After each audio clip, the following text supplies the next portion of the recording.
Hi, I'm Tony Roseland, commercial photographer here today in the studio chatting with Barry Mackenzie, real estate photographer on real estate photography right after the break.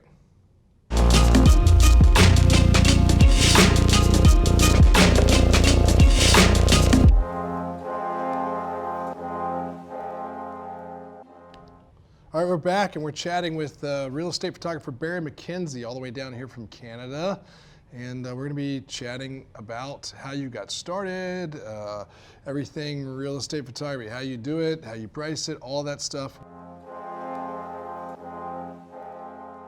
Let's talk about pricing for a minute then. So what is the average rate for real estate? I know for around here, I think they get about $100, maybe $150 to do a real estate shoot. I mean, are you pulling $300 a shoot in Canada? Depends on the shoot. For me, generally the bread and butter of what I shoot for real estate, it's $200 flat rate, and that's for like a standard 3-bedroom, 2-bath. And that, I mean, how do you price that? Is it based on the square footage, number of bedrooms, or do you just have a flat, like every house I go shoot is $200? Yeah, it's based on, if that's like my standard flat rate. I do have rates above and beyond that. Like if I'm shooting a 5,000 square foot, 7-bedroom, 5-bath, it's going to be more, right? And that's all.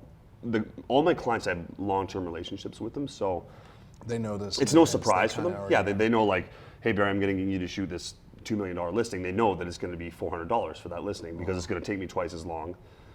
There's more value in their photos. They're going to get a higher commission on that sale. Right. But for a regular real estate shoot, I know in my head that when I schedule my day, I have 3 slots. I have a 9:30 slot, a noon slot, and a 2 o'clock slot.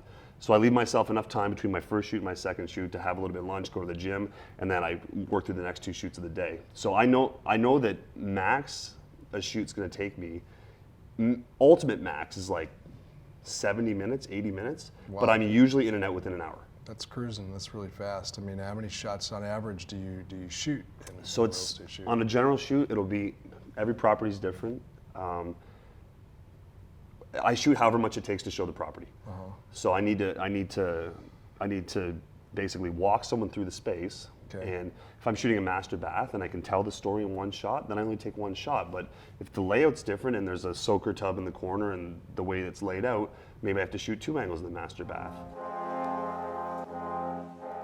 Well, when you first started and like first time working with an agent or something, did they take you through the house and like, okay, so we really want to focus on the master bath. We think this is the most, unique room of the house kind of thing. I mean, did they walk you through like that, or did they just go, hey, go at it? I've had clients do that, yeah, and I've had clients say, it's really important that we showcase this. We have to show this. Make sure that you take some extra shots of this or emphasize a certain thing in the house.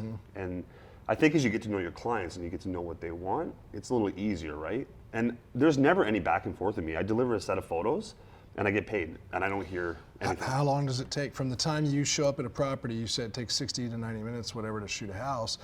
How long before that agent gets the files? I deliver before the next morning. So you take them home, edit that night, and deliver. What gear are you using, first of all? So my camera, I use a 5D Mark II. Okay. I have a set of remote triggers, which I can't work without.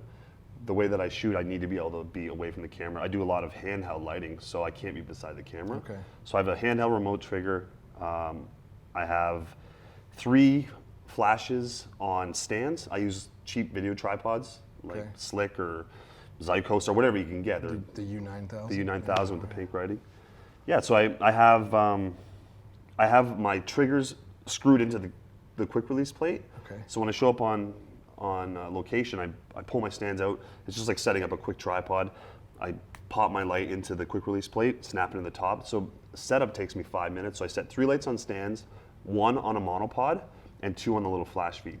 What I do is if I'm shooting a room, I plunk my camera down, I find my composition. I don't shoot very wide, usually between 20 and 30 millimeters, which is sort of there's different schools of thought for real estate.